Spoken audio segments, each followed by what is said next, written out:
प्रश्न क्रमांक 1. प्रश्न क्रमांक 29,122. अध्यक्ष महोदय, छापल्याप्रमाणे अध्यक्ष महोदय, वसई विरार महानगरपालिकेची स्थापना होऊन 16 वर्ष झालेली आहेत आणि या महानगरपालिकेची लोकसंख्या जवळपास 24 लाख अशी आहे आणि यामध्ये मनपाचे अजूनही एक स्वतःचे रुग्णालय सुसज्ज असं नाही आहे अध्यक्ष महोदय. त्यासाठी आत्ताच निधी शासनाने मंजूर केलेला आहे आणि भारतीय सार्वजनिक आरोग्य मानांकनानुसार महानगरपालिका क्षेत्रात 50,000 लोकसंख्येला एक नागरी प्राथमिक आरोग्य केंद्र आवश्यक असतं अध्यक्ष महोदय. पण ह्या 24 लाख लोकसंख्येला 48 आरोग्य केंद्राची आवश्यकता असताना आता केवळ 21 प्राथमिक आरोग्य केंद्रच अस्तित्वामध्ये आहेत. सार्वजनिक आरोग्य शासन निर्णय 29 ऑक्टोबर 2020 प्रमाणे 3 प्राथमिक आरोग्य केंद्र आणि 12 उपकेंद्र मनपाकडे हस्तांतरणाची मान्यता शासनाने दिलेली आहे. परंतु गेल्या 5 वर्षामध्ये अध्यक्ष महोदय यावरती पुढे काही कारवाई झालेली नाही आहे. 16 जुलै 2025 रोजी सन्माननीय मुख्यमंत्री महोदयांनी बैठक घेऊन आदेश दिले की हे 3 आरोग्य केंद्र, 12 उपकेंद्र आणि 116 जिल्हा परिषदेच्या शाळा या विनामूल्य हस्तांतरित करण्यात यावा महानगरपालिकेकडे. परंतु अजूनही यावरती काही कारवाई झालेली नाही आहे अध्यक्ष महोदय. अध्यक्ष महोदय, माझा या अनुषंगाने 2 स्पेसिफिक प्रश्न आहेत की आरे रुग्णालयाची 11 जून 2025 रोजी एक GR निघाला होता की जसे आहे तसे त्या परिस्थितीमध्ये रुग्णालयाचं हस्तांतरण करण्यात यावं. त्या पद्धतीने ह्या 3 आरोग्य केंद्र, 12 उपकेंद्र आणि 116 जिल्हा परिषदेच्या शाळा यांचं विनामूल्य हस्तांतरण शासन कधीपर्यंत करणार आणि हा GR आता आरोग्य विभाग काढणार का ग्रामविकास विभाग काढणार, कोणत्याही विभागाने काढावा, पण तो कधीपर्यंत काढणार आणि लवकरात लवकर ह्या शाळा आणि आरोग्य केंद्र महानगरपालिकेकडे कधीपर्यंत हस्तांतरित करणार अध्यक्ष महोदय? धन्यवाद. अध्यक्ष महोदय, सन्मान्य सदस्य स्नेहाताई दुबे यांनी वसई विरार शहर महानगरपालिकेच्या कार्यक्षेत्रातल्या प्राथमिक आरोग्य केंद्र, उपकेंद्र महानगरपालिकेकडे हस्तांतरित करण्याबद्दलचा प्रश्न उपस्थित केला.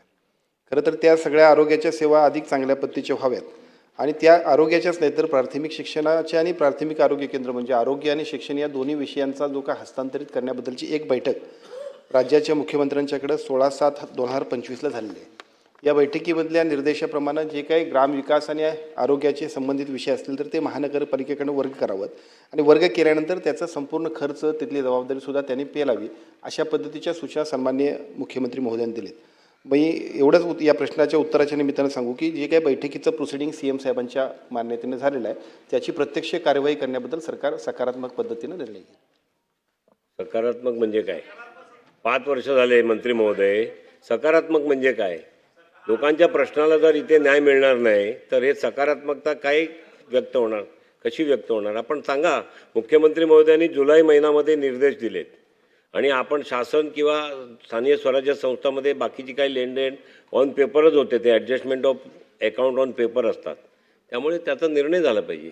आपण त्याच्या संदर्भात बैठक करा परत पाहिजे तर आणि त्या प्रश्नाला सोडवा. शेवटचा प्रश्न विचार. अध्यक्ष महोदय, सन्माननीय ग्रामविकास मंत्री ही सभागृहात उपस्थित आहे. माझी विनंती आहे की मी सुद्धा त्यांची वेळ घेऊन हा विषय त्यांच्याकडे मांडला होता. तर या दोन्ही विभागांनी एकमेकांमध्ये समन्वय साधून हा आमच्या जिल्हा परिषदांच्या शाळा, आरोग्य केंद्र आणि उपकेंद्रांचा प्रश्न कधीपर्यंत, किती दिवसामध्ये, म्हणजे आणखीन आम्हाला किती दिवस वाट पाहावी लागणार अध्यक्ष महोदय? किती महिने? एक काहीतरी कालमर्यादा ठरवावी. माननीय मुख्यमंत्री महोदयांनी बैठक घेतल्यानंतर याचा मार्ग निघाला पाहिजे. हा प्रश्नच यायला नाही पाहिजे इथे.